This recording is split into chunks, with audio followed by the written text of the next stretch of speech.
ტურნირის სტრატეგია ჩვენი ვერ იყო ისეთი დაგეგმილი. იქ ფსიქოლოგიურად, იქ მენტალურად, ისე არის, რომ კონცენტრაცია უფრო ნაკლები გაქვს, თამაშები რო ეწყობა, ზუსტად მაგაში შეიძლება ფიზიკურად ესე გაძლო. მაგრამ Samoa-სთან მაინც გვინდოდა რომ რაღაც კარგად მოგვიგო. კი მოვიგეთ საბოლოო ჯამში, მაგრამ თვითონ თამაში აბა ვეძებთ იმას თუ ვიპოვეთ უკვე თუ როგორ არის.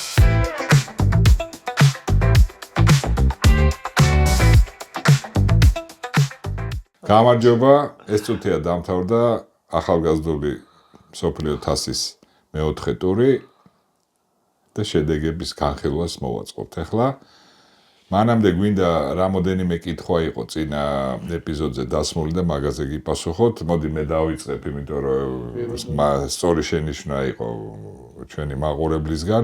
უბრალოდ მე ჩილე და ურუგვაი ამერია, როდესაც მოთამაშეების რაოდენობა ვახსენე. ჩილეში არის 20,000 მორაგბე რეგისტრირებული, ეს World Rugby-ს მონაცემებია და ურუგვაიში არის ჩვენნაირად დაახლოებით 10,000-ის ფარგლებში მერყეობს 7-დან 10,000 მოთამაშეზე მერყეობს ეს რიცხვი. ეს World Rugby სტატისტიკა. ხო, World Rugby-ს აქვს ეს მაჩვენებლები, ან რეგისტრირებული მოთამაშეები და ჩვენც ეგრევათ რაღაც 10,000-მდეა ჩვენთან რეგისტრირებული. კიდე იყო რაღაც შეკითხვები? კი ბატონო, ხო, შეკითხვა არის, ბატონი დავით გრიტიშვილი. პირველ რიგში მადლობა მინდა უთხრა ესეთი თბილი კომენტარისთვის. და შეგვეკითხა რომ მაშინ იმ დროს როგორ ხდებოდა საიდან ეძებდით მოთამაშეებს და ამ შემდეგ და ბიზნეს სამხარაძეს რიჟად ცნობილს სარაგოს სამყაროში ჩვენ 9 ნომერს რიჟას უსაყვარლეს ბიძაც მკითხა და მინდა ერთი პატარა შტრიხით მისი ბიოგრაფიიდან გითხრათ მაშინ, როდესაც ჩვენ ერთად ვიყავით.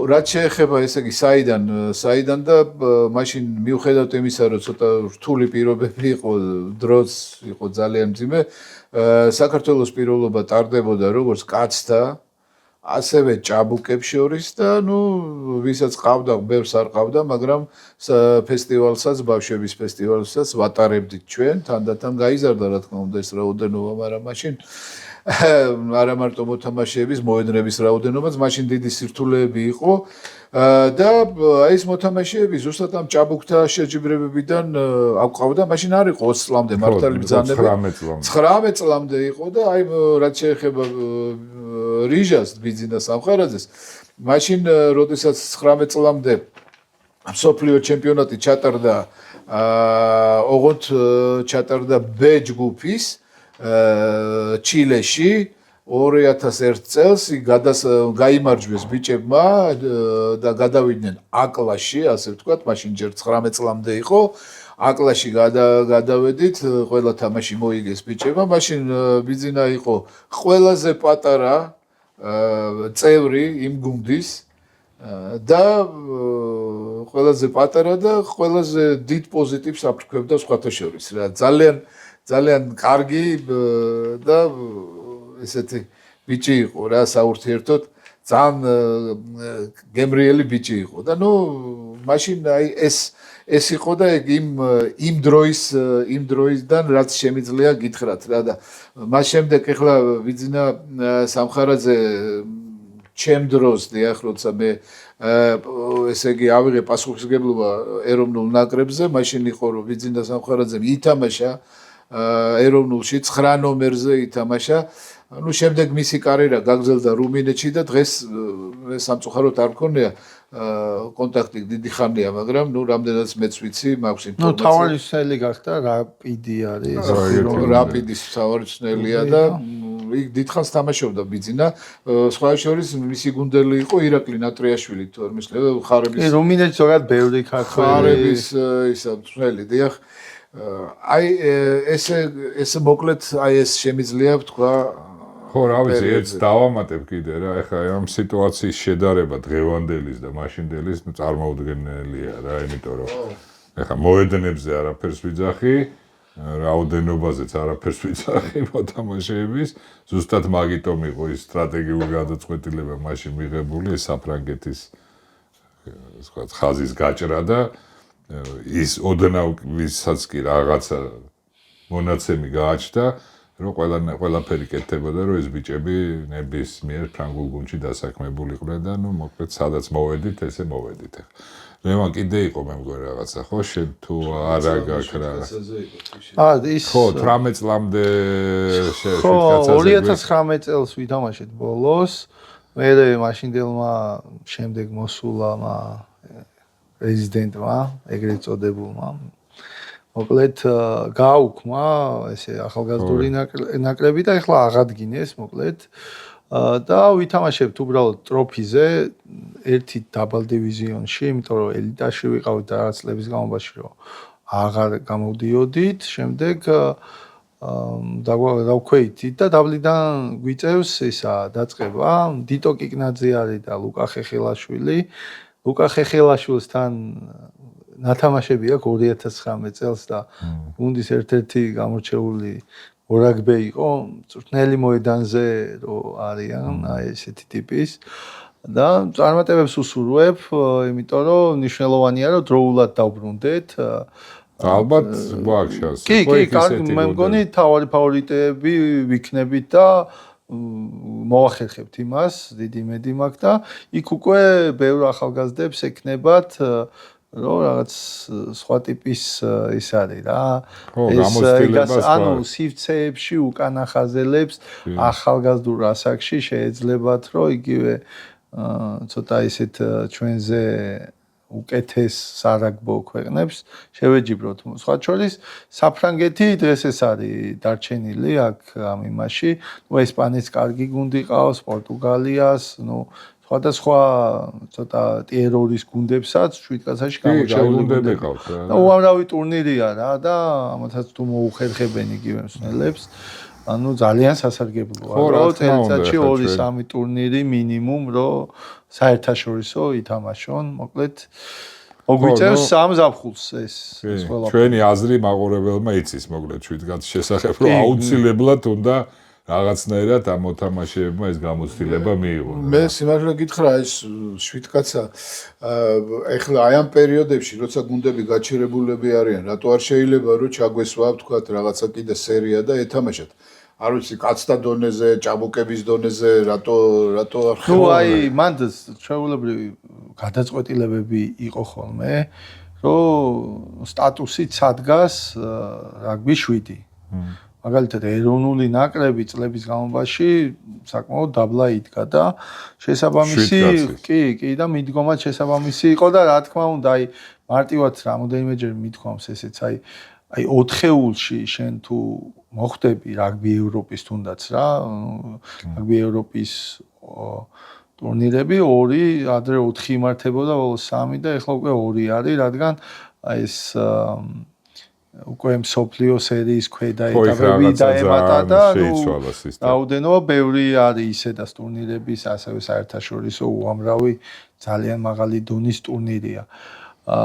ერთი სიტყვით მიდგომა იყო ისეთი რომ ნაკლებად განვითარებად იმას უყურებდით, ნაკლებ ყურადღებას ვაქცევდით და შესაბამისად აი რას ვხსნიდი რომ ამ რაგბი ევროპის შენ თუ 4-ეულში მოხვდები, ანუ ისეთი სტაბილურად აი 4-ეულთან თუნდაც ახლოს, სტაბილურად ვიძახი, შეიძლება ერთ ტურნირზე ნახევარფინალშიც გავედით, მაგრამ გეყოლება ისეთი მოთამაშეები, რომ შენი მოთამაშეები უკეთესები იქნებიან და კონკურენციაში შევლენ ეროვნული ნაკრების უკანა ხაზელებთან. ასე რომ იქვე დაკარგავ ამ მოთამაშეებს. ისევ თავიდან, ანუ შედეგის გაკეთება ფაქტიურად შეუძლებელია თუ ეს სტატუსი არ განისაზღვრა. იმიტომ რომ ეგრე შეიცვალა იმედია, იმიტომ რომ ეს ნაკრებიც გაცოცხლდა, იქ დიდი ნაკრებიც იღებს მონაწილეობას, ჩვენ გონია რომ მიდგომა შეიცვალა. ველაპარაკი სხვათა შორის რამოდენიმე დღის წინ ტურნირის შემდეგ ეროვნული 7 კაცის ნაკრების მსმენელს გიორგი ნოზაძეს და ნუ მანდაც იგივე პრობლემა ჰქონდა, ავარჯიშა რაღაც პერიოდი, რაღაც მოთამაშეები და საკმაოდ ბევრი მოთამაშე იქ შავი ლომი, ეროვნულის გაფართოებულისა და მოაკლდა. რამოდენიმე როგორც ვიცი, 1-2 ბიჭი შეიძლება ეხლა დაემატოს ამ ტურნირზე.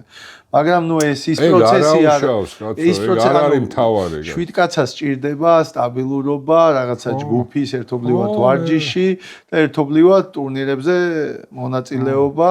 7 კაცა თამაშის ეგ სულ იქნება კაცო, ვიღაცებს უწავლენ ნაკრებში, შავლომში სწავლენ, მაგრამ ეგ პროცესი უნდა მიდიოდეს, რომ ზუსტად დაინახო, ვინ წაიყვანო იქით. არ არის პრობლემა, ეხლა მაგაში მე მგონი არანაირი.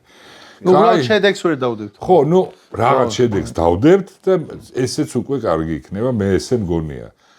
კაი, დამთავრდა ტური რა, როგორც თქვი უკვე და უცებ თქვათ ეხლა რა.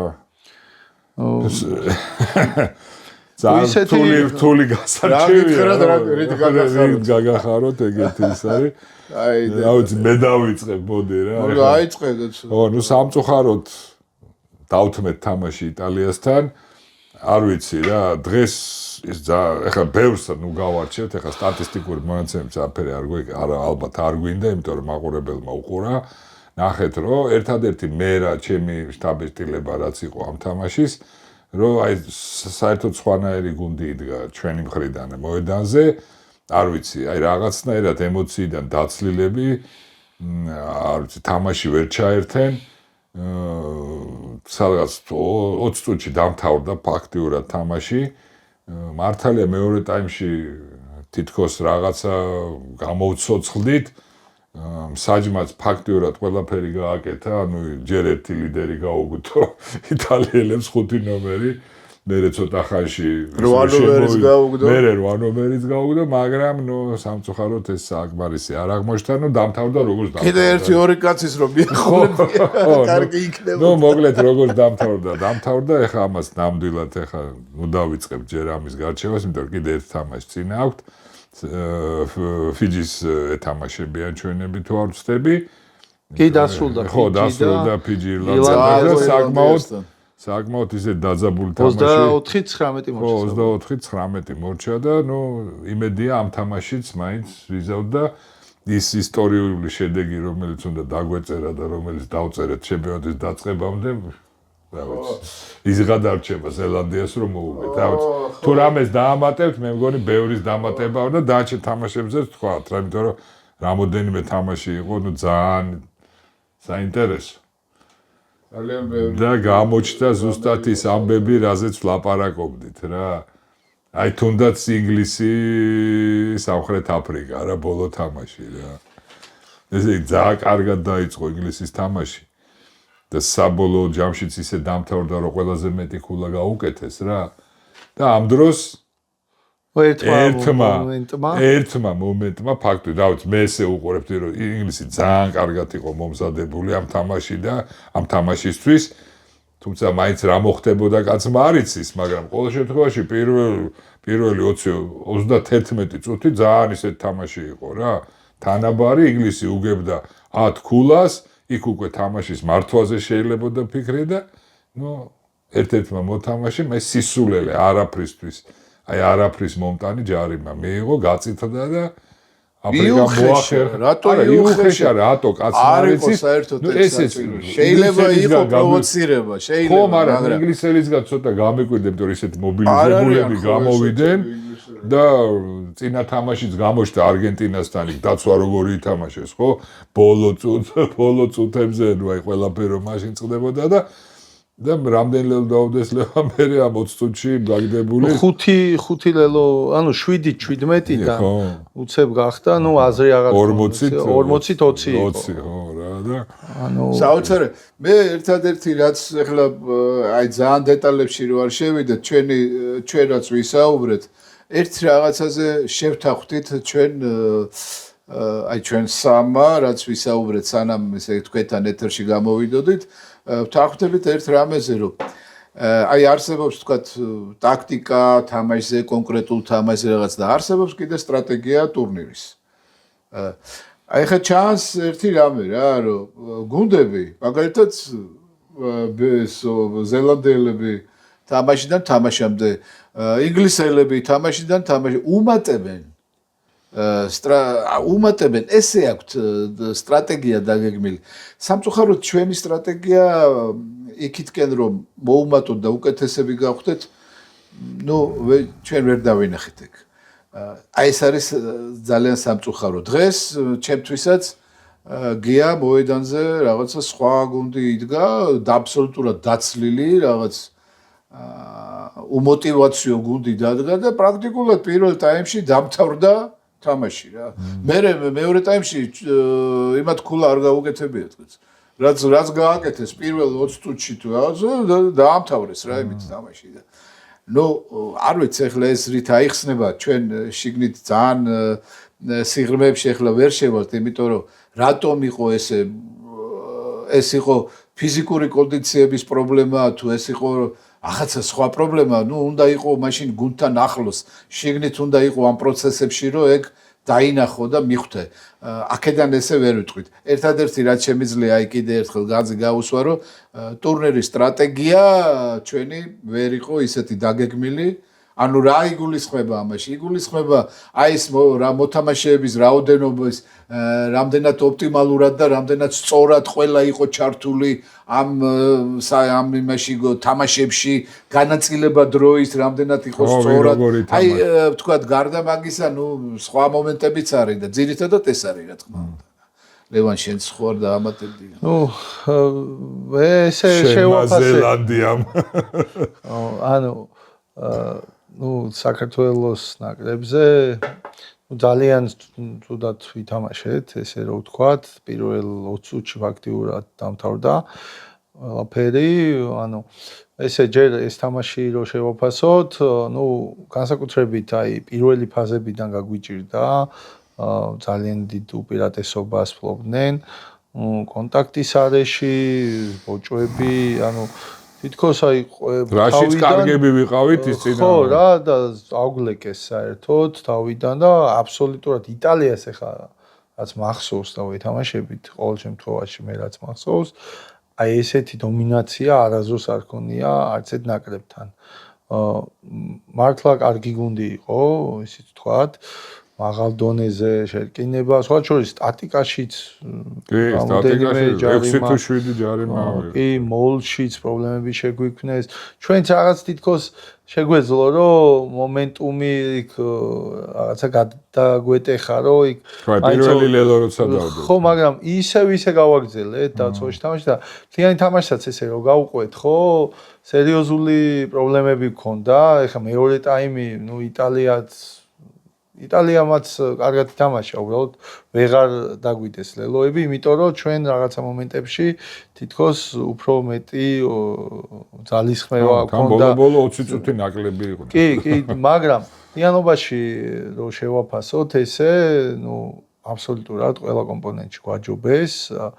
მაგრამ პირველივე ფაზებიდან ლევან? პირველივე ფაზებიდან აშკარად ჩანდა, რომ ხდებოდა მესამე ზონაში პირველივე ფაზებიდან იქ შემოდიოდნენ და რა ხდებოდა? აი მე დაგვიანებული რეაქციები, ყოველ შემთხვევაში, ის თამაში არა, იმიტომ რომ აი რაც თქვით, რომ ბევრი რაღაცების ამოღება შეიძლება და ისა, ერთი ისა, რომ ძალიან გვაჯობეს. მთლიანი ტურნირის იმაში, რაც 4 თამაში იყო, იმაში დაგეთანხმებით, რომ როტაცია, ასე რომ ვთქვათ, რაღაც მოთამაშეებს თითქოს ჰქონდათ, მაგრამ ძირითადად ერთი ბირთვით ვითამაშეთ და მესმის ძალიან რთულია თითქოს ყველა თამაში მოსაგები ან შედეგისთვის რომ საქართველოშია, მაგრამ ფაქტია რომ მოთამაშეები ვეღარ იყვნენ ისე ენერგიულად, როტაცია ნაკლებად ჰქონდა თამაშებში.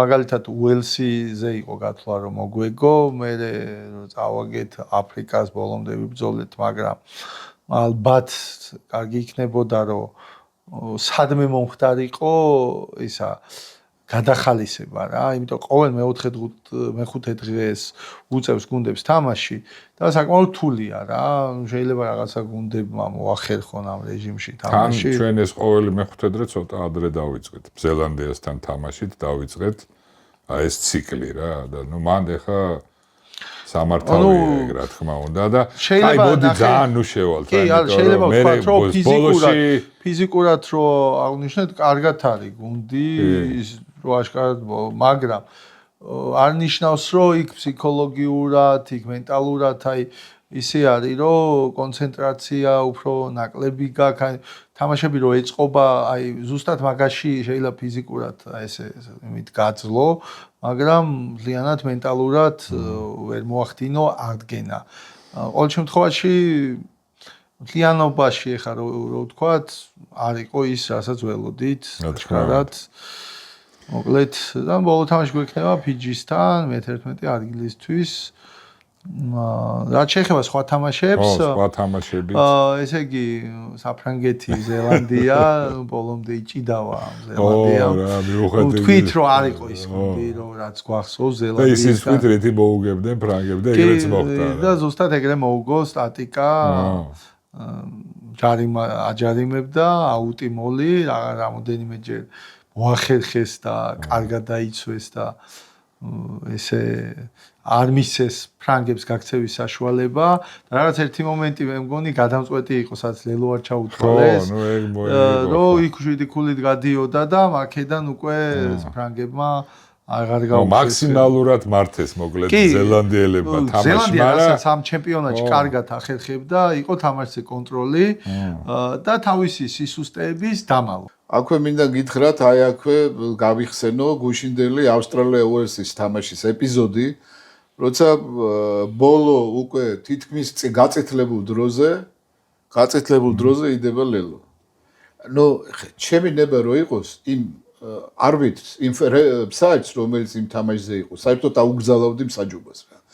ესე იგი, რამდენჯერ არ ვნახეთ გამეორება, იქ ვერანაირი წინ თამაში მე ვერ დავინახე, მაგრამ დარწმუნებული ვარ იმაში, რომ 100-მა კაცმა თუ ნახა, აქედან 99-მა დარწმუნებული ვერ დაინახა იმ წინ თამაში. რატომ არ ჩაუთვალა ის ლელო აბსოლუტურად სწორად დადებული ლელო, გატანილი ლელო ავსტრალიელებს ვერ მივხვდი ვერაფრით. როგორ შეიძლება ესეთი რამე? ესეთი შეზღუდული არც მსაჯი მიყვარს, არც მოთამაშე და არც მწვრთნელია. ხო, ნუ სამწუხაროდ ეგ ტენდენციები არის რა, რაღაცნაირად. კარგი, მოდი აი გავყვეთ. მოდი აი ბოლო ადგილებიდან, ესე იგი, ნახეთ რომ ურუგვაი ძალიან ცუდი გუნდი არის, ანუ ესპანეთმა მოუგო სასაულად, იქაც 50 ქულაზე მეტი, 56-3 იყო. ნუ ამერიკაც საკმაოდ სუსტი გუნდია, ოღონ უფრო რაღაცა თამაშობენ, მაგრამ 71-21 და ალბათ იაპონია ცუდ ჯგუფში მოხვდა, რომ ესეთი იტალია და ეს იაპონიას თვითონ გასაკვირია. ყველასთან კარგად ითამაშა. ანუ არც ერთი თამაში ესე რომ ვთქვათ არ ჩაუგდია, ყოველ შემთხვევაში საკმაოდ ბევრი კარგი ლელო, კარგი ეპიზოდები შემოგთავაზა. მაგრამ ეს ორი გუნდი ყველაზე სუსტი იყო. ჩვენი ესე იგი ჩვენი 4-ეული, ესე იგი ირლანდია, ფიჯი იყო და ფიჯიმაც რაღაც კარგად ითამაშა ირლანდიას. ჩვენი თამაში ვთქვით, ნუ ალბათ ესეთი ფიჯისთანაც ისეთი თამაში მოგვიწევს, რომ მეტნაკლებად თანაბარი იქნება. ირლანდია, იტალია იქნება, ცოტა ზედა 4-ეული ფიქრობდი რომ ყველაზე სახალისო იქნებოდა, იმიტომ რომ ნახევარფინალში ვინც ვერ გადის, უფრო გადაახალისებენ, თავისუფლად თამაშობენ და სხვა შორის გამოჩნდა მე-4 თამაში ბევრმა გუნდმა აი ნაკლები იყო აი დაცვაში ძალისხმევა რა. და ანუ თვალში მოსახვედრი იყო უელსის და შოტლანდიის ძალიან კარგი გამოსვლა და ნუ ერთ-ერთი საუკეთესო რაგბი და ეს ჭკვიანური თამაში რა და ორივე გუნდმა ესე კარგად ითამაშა. ხო, ევროპელები სხვა ევროპული გუნდები მაგით გამოირჩევიან, რომ აი ძალიან კარგად მართავენ თამაშს. ვეგონა რომ არგენტინამ ინგლისთან ანუ კარგი თამაში შემოგთავაზა, მაგრამ ძალიან მარტივად მოუგო შოტლანდიამ. მთელი თამაში კონტროლი ჰქონდა და ნუ ტურნირის საუკეთესო მატჩი ითამაშეს. იგივე იყო უელსი, რომელმაც ჩემპიონატის ველობისას უფრო მოუმატა და მათთვისაც საუკეთესო მატჩი იყო და ძალიან კარგი ავსტრალიას მოუგეს. და ზედა 4-ულზე ვთქვით უკვე და ალბათ მოდი ესე რომ ვთქვათ, ისე დალაგდა რა, ისე. ხო, როგორც არის. ხო, საფრანგეთი და ის აფრიკა გამორჩეულები იყვნენ და არიან ფინალში. ნუ მესამე მე-4-ც ინგლისი კარგი იყო, მაგრამ იმდენად კარგი არა, როგორც აფრიკა. აფრიკა ალბათ გამოკვეთილი ფავორიტი. გამოკვეთილია. კი. და ზელანდიაც მაქვე იყო, აი ბოლომდე ვერ იყო ისეთი, რომ რაც გვახსოვდა და აშკარა სუსტი წერტილები ქონდა რა. კი, მოუმატეს ყველა შემდგომი თამაში უკეთესი და უკეთესი ქონდათ, მაგრამ ის ფრანგები უკეთესები იყვნენ აშკარად, თან მარტო ის რომ ბოლომდე დამალო ის ნიუანსები და რაღაცებში მოუგო, ეხა ფრანგები არიან და რომლებსაც ყველა კომპონენტი დაბალანსებული აქვს და ლოგიკური სცენი ვიხილეთ. აბა ფინალიც ისეთი იქნება. 18-ში არის ლოკომოტივის სტადიონზე და დანარჩენი ისეთი სახალისო თამაში. თორე არ გვისაყვედო როგორც მე რეგბის საყვედო ისე არ გვისაყვედო რომ ჩვენმა მაყურებელს მიხეილ მესხის სტადიონზე. კარგი, აქ გადავიდეთ ხო, ერთი კიდევ, პარალელურად ყველა ვიცით რომ მიდის სასწაული ტურნირი. ეს არის ნაციონალური ჩემპიონატი, სადაც ტიერ-1-ის გუნდები თამაშობენ, ანუ ის 12-ეული, რომელშიც ჩვენ ძალიან გვინდოდა მოხვედრა და ვერ მოხვდით. და მეორე არის ნაციონალური თასი რა. იმდენად არის საინტერესო რომ ჩვენ თამაშობთ თორე. ხო რა. მაინც საინტერესოა რა ბალახავხნათ. იმიტომ რომ მე კიდე ერთხელ ვიძახი რა. ძალიან კარგად აჩვენებს სადაც ვართ რა. იმიტომ რომ გადავიდეთ ახლა თამაშზე და როგორ ვითამაშეთ და როგორ მოვიგეთ. ახლა რა თქმა უნდა წაგებას არსად არ ველოდებით, მაგრამ აი როგორ მოვიგეთ. გინდა ურუგვაი და გინდა ახლა სამოა.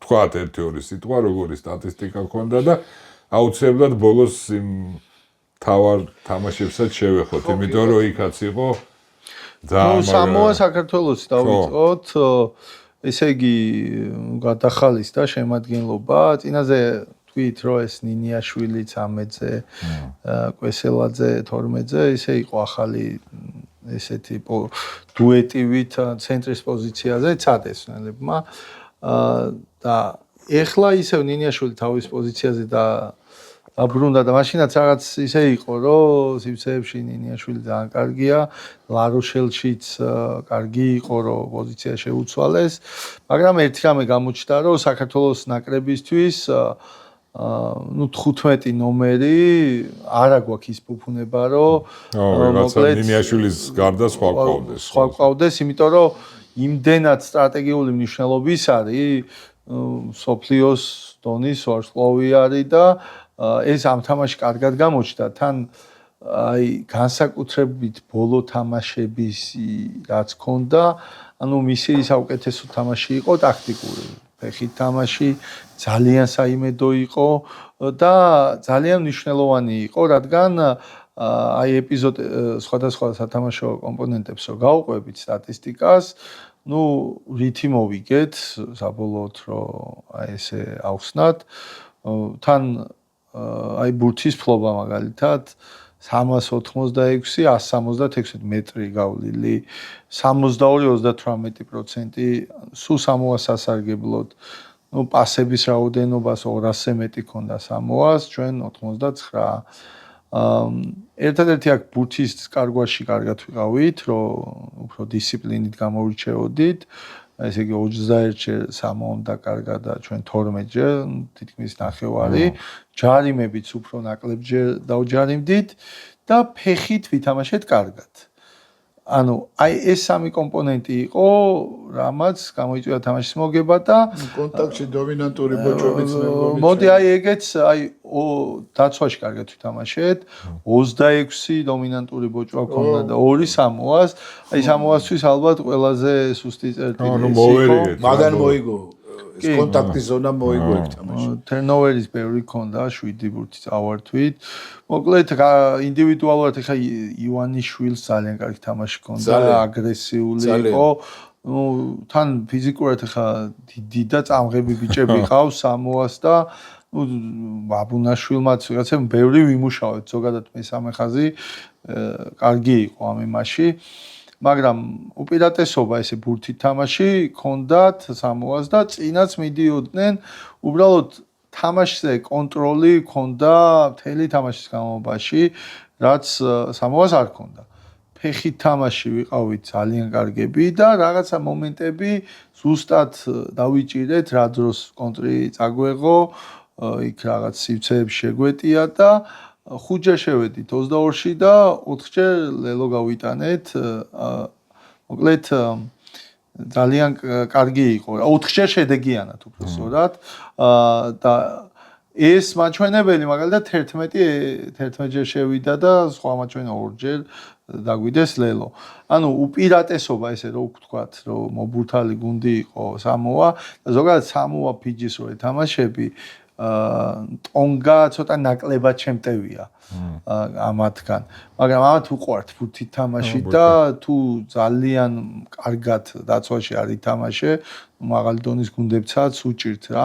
იმიტომ რომ სუპერაგში ბევრი მოთამაშე, მაგრამ მოდი ესეც ვთქვათ, რომ ეს სამო აღარ არის, რაც ადრე იყო.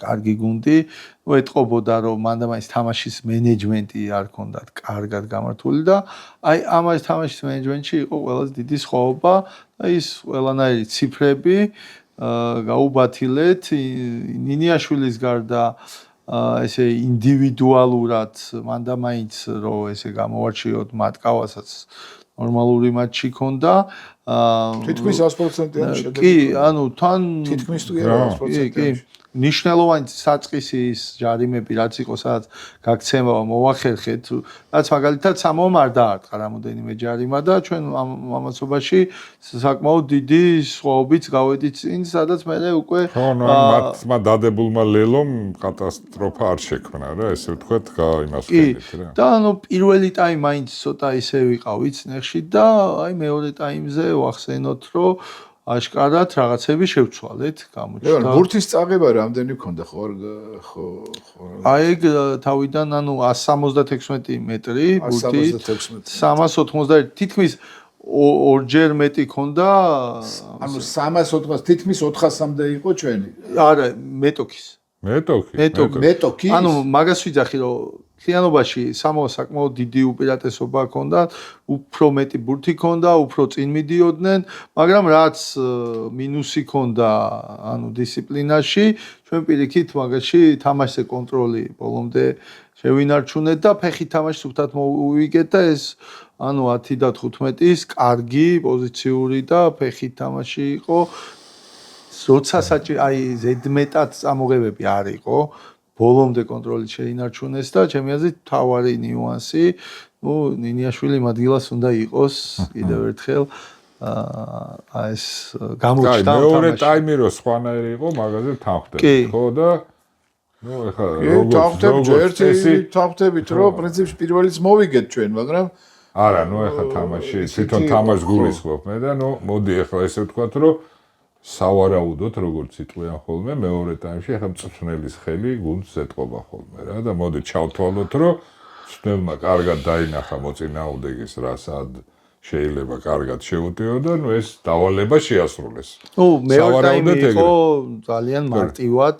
ხო, იმიტომ რომ ის აი მეორე ტაიმში ის განსხვავება გამოჩნდა რომ უკვე მოგება რომ ბოლო წუთებში რაღაც გაგვიჭირდებოდა ან ბოლო 15 წუთი ანუ ეგ მომენტი აღარ ყოფილა ძალიან მარტივი იყო მთლიანობაში ხა იქაც რაქები რო ვთქვათ რა სწრაფი რაქი ქონდა სხვათა შორის და წინ მიდიოდნენ სამოა მაგრამ აი კონტროლი ხანდახან იყო რომ ქაოსში გადადიოდნენ და უცას ბევრს კარგავდნენ 26 დომინანტური მარტო დომინანტური ბოჭვა მქონდა ნუ იქ ეხლა კი ქონდა სწრაფი რაკი, მაგრამ ნუ შემდეგ რა ხდება? ანუ იქ ოფლოუდების დაბლოკვა რაღაც ისეთი მონაცემებია, რომ სადაც გადამწყვეტი იყო რაღაც რამოდენიმე ის 22-ში ძალიან კარგად დავიცავით. თავი და ერთს ვიტყვი, რომ მესამე ხაზი მიუხედავად იმისა, რომ აი ბექა გორგაძე გვაქვს და საღინაძე გვაქვს და ნუ ბიჭები რა კიდე არიან, ბევრი ისეთი ბიჭი მაგრამ აი ხა შვანგირაძეს უთამაშებელი იყო ტრავმის გამო და აქ რაღაც სხვანაირი ენერგიით არის ივანიშვილი თითქოს ნაკლები პრაქტიკა ჰქონდა და სხვა იყო აი მოკლედ მესამე იოანე შემოვიდა ნუ ჭალაყონი ესენი ანუ მაღალი დონის თუ რაიმეზე შეგვიძლია ვთქვათ, არის მესამე ხაზელები, ეს მუშა ბიჭები, რომლებიც ძალიან ვერ ბოჭვას აკეთებენ, აქებში მაგრად მუშაობენ და ალბათ ერთ-ერთი ჩვენი სიძლიერე სწორედ ეს კომპონენტია. მესამე ხაზი. ძალიან და მე სხვა შორის პირველის მომწონს. ბაჩუკიც მომწონს ძალიან და სხვა შორის ეს ბიჭიც, ჭინჭარაძე საკმაოდ კარგად შევიდა. ისეთია რა, დაახლოებით 1.90-ია და შეიძლება ცოტა ნაკლები რა და მე როგორც შევატყვე ხელის ტექნიკაც აქვს. ესე დავინახე რა ყოველ შემთხვევაში. ხო და აი ერთი წუთი, ეხლა ეს რომ მოვიგეთ კარგია და პრინციპში ადვილად მოვიგეთ, მაგრამ ეხლა ყველა ვადევნებთ ამ სოციალურ ქსელს და ესეც შემცირებული გულშემატკივრის რეაქციაც ვიცით რა, რომ მაინც და მაინც ეხლა გადარეული არ არის ხალხი, ანუ მარტო მოგება აღარ არის საკმარისი ამ გულშემატკივრისთვის რა, ქართული გულშემატკივრის, მით უმეტეს ეხლა კაი ურუგვაითან, ურუგვაის ეხლა რა თქმა უნდა არასერიოზული, მაგრამ სამოასთან მაინც გვინდოდა რომ რაღაც კარგად მოგვიგო, კი მოვიგეთ საბოლოო ჯამში, მაგრამ თვითონ თამაში აბა ვეძებთ იმას თუ ვიპოვეთ უკვე თუ როგორ არის? როგორ ფიქრობ? რაც შეეხება აი რაც მაგალითად შოტლანდიამ გააკეთა აფრიკასთან რა. ხო, აშკარად იპოვეს რა, რითი შეიძლება დაუპირისპირდე აი ამ მონსტრს რა, აი ამ აფრიკას რა. ისეთი გავრცელებული ის არის, არა მარტო რაგბიში, საერთოდ ნებისმიერ სპორტში თუ დარგში ქართველებს გვიყვარს ისტორიის დაწერა რა და ვამბობ გამოვდივარ და ვამბობ ჩვენ უნდა დავწეროთ ისტორია, ჩვენ წერთ ისტორია, ჩვენ დავწერეთ ისტორია და ასე. რაგბს რაც შეეხება, თუ გვინდა რომ ისტორია დავწეროთ, ხა მე მაშინ მოვიყვანდი სამხრეთ აფრიკის და შოტლანდიის თამაშს მაგალითად თუ გვინდა რომ ისტორია დავწეროთ, მაშინ ამას უნდა შევედაროთ და აი მონაცემებს უნდა შევედაროთ და უნდა უყუროთ იქ რაც ხდებოდა. ეს იყო უბრალოდ ფანტასტიკური თამაში. მე არა ვთვლი მიუხედავად იმისა რომ შოტლანდიელებმა წააგეს რომ წასაგები ჰქონდათ, არ ვთვლი ნამდვილად თამაშით არაფერი არ დაუთმიათ და გარდა მაგისა არც თუ არ დაუთმიათ, აქ შეხედეთ ისე იგი 549 მეტრით წაღებული ბურთი 300 ჰქონდათ სამხრეთ აფრიკელებს.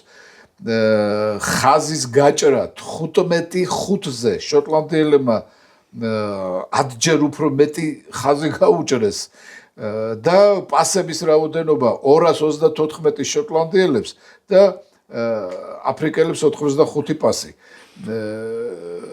ესე იგი ესეთი საერთოდ მე გეტყვით რომ შოტლანდიის ესეთი ძლიერი თამაში აი არ ვიცი არგენტინასთან უკვე ვნახეთ ჩვენ და აი მოდი აი მაგას აი სამხრეთი და ეს ევროპულ რაგბს რო ესე შევადაროთ აი სამხრეთ აფრიკა არის განსხვავებული უფრო ის პრაგმატულ თამაში ბევრად უკეთესია და ერთადერთი ანუ მაგიმაში მოუგო უფრო პრაგმატულ თამაში იქ შეცდომები იყო რომელიც გამოიყენა 100% თორე შოტლანდია ჭკვიანი გუნდია მაგრამ ის თავისი ძლიერი მხარე რაც არის 100%-ით რაც შეუძლია რომ მეტოქეზე დომინანტი იყოს იმას იყენებს იდეალურად და ეს გამოიყენა დანარჩენ შემთხვევაში თუნდაც ავსტრალიას რო ავიღებთ ახალ ზელანდიას იგივე ანუ ფრანგები, ირლანდიელები, ინგლისელები უფრო თუნდაც უელსი ვეღარ არის ბოლო წლებში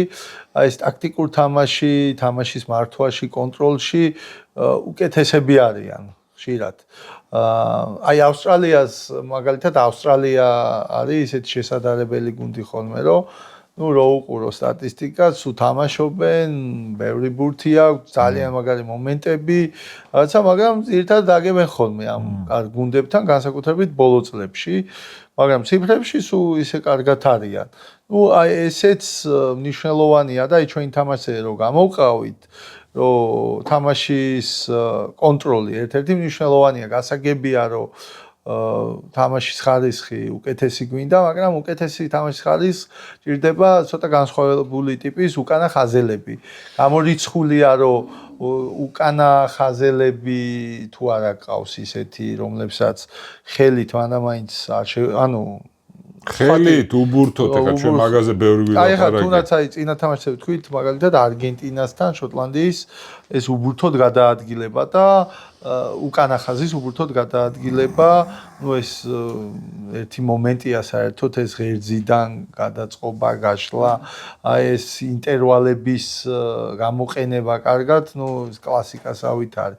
და ეს ცოტა რთულია, მაგრამ აშკარად ჩანს თამაშის მთელობა რა, და სხვა შორის ნახოთ მაგიტო რომ წინაზე თქვი ეს თავი მსვლელი როგორი ცოტა პრაგმატული მსვლელი არისო, რაც მოძიებული ინფორმაციიდან, მაგრამ რო ილაპარაკებს აით როგორ რა გვინდა ალბათ ჯერ სელექციას როგორც ხდება ხოლმე ეს ზოგადად სპორტში, მაქსიმალურად ცდილობ რომ ძალიან კარგი მოთამაშეები ვისი გამოძახებაც შეიძლება იმ მომენტისთვის, ისეთი ამოარჩიო და ჯერ ამის იებაშია და იქიდან გამომდინარე აწყო სათამაშო გეგმა, რომელიც შემდეგ ის იქნება, მაგრამ დაგეთანხმებით იმაში, აი ეს კარგ თამაშს რო რაღაცები არ გამოგდის, მაგალითად, აი რო უყურებთ კონტაქტის არეში, რამდენი წამი გვიწევს ორთაბძოლაში ყოფნა,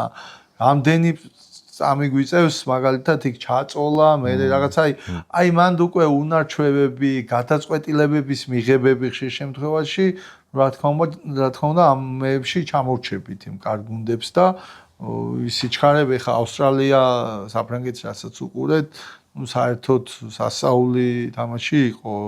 ალბათ საფრანგეთმა ითამაშა, რა ვიცი, ზელანდიასთან კარგად ითამაშა, მაგრამ ეს საერთოდ გამორჩეული იყო რა და მათი ეს კარგი თამაში საიდან გამოდის, რომ ბურთის მოძრაობა სწრაფად, რასაც მოყვება უწყვეტობა. აი ეს მომენტები, როდესაც არის საყურებელია რა და მოგწონს და ამას ვერ ვახერხებ. ამას ლევან ზუსტად მაგაშია საქმე, რომ მე რატომ ვფიქრობ, რომ უნდა აუცილებლად მივაქციოთ ყურადღება იმ ფაქტს, რომ